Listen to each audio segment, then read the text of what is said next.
अभी जैसा कि आपने सुना ही होगा कि लखनऊ और गाज़ियाबाद में इतनी झुग्गियाँ जल गई, इतने लोग बेघर हो गए, इतने लोग जल गए हैं, पर आपको कभी भी कोई सी न्यूज़ में देखने को मिलेगी, पर सच्ची न्यूज़ पूरी नहीं मिलेगी आपको।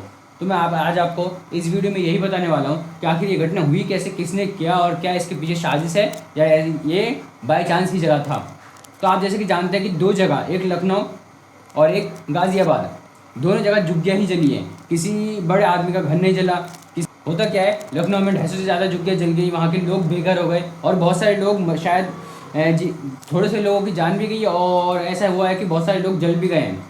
उसका बच्चे भी बच्चे सब छोटे बच्चे अंदर मासूम जल गए, सबका सामान अंदर फ्रिज वाशिंग मशीन सब खाली करा भारी उसके बाद भैया लगाए थे ना।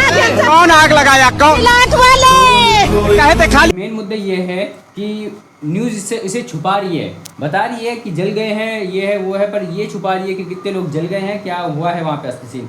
और वहाँ के जो लोग हैं वो ये बता रहे हैं कि इसके पीछे साजिश थी पूरी।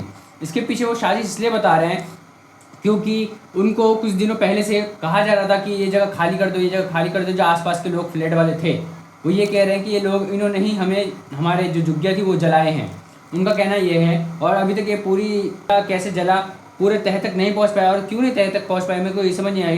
गवर्नमेंट आखिर कर क्या रही है, जहाँ पे आए दिन हमें रेप केसेस और बहुत सारी चीज़ें मिलती जा रही है, पर गवर्नमेंट को कोई फर्क नहीं पड़ रहा। गवर्नमेंट आके खुद नहीं कह रही कि आखिर हो क्या रहा है, आखिर इंडिया में चल क्या रहा है, वो कुछ नहीं कह रही।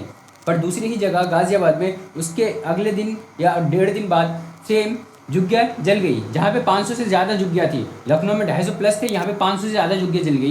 पर फिर भी यहाँ पे कोई, किसी ने कुछ ऐसा नहीं बोला, किसी ने आवाज़ नहीं उठाई। आवाज़ क्यों नहीं उठा रही? मैं ये देख रहा हूँ कि इंडिया की जनता आवाज़ तो उठा रही है, सोशल मीडिया में आके बोल तो रही है, पर उनका जो भी गवर्नमेंट के खिलाफ बोल रही है उनका अकाउंट बैन कर दिया गया है। जैसे कि मैं आपको बता रहा हूँ, एक अभिनव बड़ौदा 14 साल का बच्चा जो कि धार्मिक के राह पे चला, उसको अवार्ड दिया गया। पर वहीं पे एक भगत सिंह के राह पे चलने वाला लड़का जो कि 14 साल का सेम एज के था, वो गवर्नमेंट के खिलाफ आवाज़ उठाता था हक के लिए कि क्या हक है क्या नहीं है, उसके लिए आवाज़ उठाता था। पर उसको क्या, उसके खिलाफ FIR दर्ज कर दी गई। तो ये कहाँ की गवर्नमेंट है जो आवाज़ उठा रही है उसकी आवाज़ को दबाना? ये गवर्नमेंट कहाँ की है? और वहीं पर आप देखोगे कि आए दिन, मैं इस हफ्ते देख रहा हूँ, इस हफ्ते में आए दिन मैं देख रहा हूँ कि 3-4 रेप केसेस आ रहे हैं, पर अभी तक कोई सी भी एक गवर्नमेंट पॉलिटिशियन पार्टी कोई सी वैसे सामने नहीं आई जिन्होंने ये बोला कि आखिर ये चल क्या रहा है, इसके लिए कड़ी से कड़ी सज़ा होनी चाहिए, फांसी होनी चाहिए, क्या हो। पर ये बोलेंगे कैसे, क्योंकि इनके ही पार्टी में घुसे पड़े हैं ऐसे लोग। अब ऐसा ही होता है गाज़ियाबाद में जब 500 से ज़्यादा झुग्गियाँ जल गई तो वहाँ का न्यूज़ बहुत लोग कम लोग कवर कर रहे हैं। और यहाँ तक ये कंफर्म नहीं पता कितने लोग घायल हुए हैं, कितने लोगों के मतलब क्या हुआ है, कितने सिलेंडर जले हैं, कितने सिलेंडर फूटे हैं, ये तक अभी तक कंफर्म नहीं पता किसी को, जबकि आग लगने का बहुत टाइम हो चुका है। तो सोच लो कि अगर जो ऐसा ही चलता रहा तो शायद इंडिया डेवलप नहीं हो पाएगी, जहाँ पे गरीब को दबाया जा रहा है, अमीर को उठाया जा रहा है, मिडिल क्लास मिडिल में ही रह जा रही है।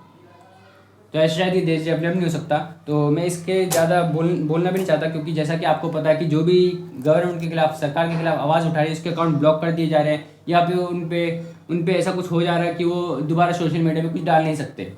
सोच लो कि क्या हो रहा है उनके साथ, क्योंकि समझदार को इशारा है काफ़ी। तो मैं कुछ अपने बारे में बता दूं कि मेरे को हो गया है पूरा 6 महीने, और पिछले 7 साल से मैं यूट्यूब में मेहनत कर रहा था, पर मेरा एक चैनल था जो कि ब्लॉक हो गया था। अब मैं लगातार 6 महीने से मेहनत कर रहा हूँ, अभी तक मेरे 200 सब्सक्राइबर पूरे नहीं हुए, पर मैं जी जान लगा के मेहनत कर रहा हूँ की बार, और इंडिया के डेवलप के लिए जो हो सके मैं वो कर रहा हूँ।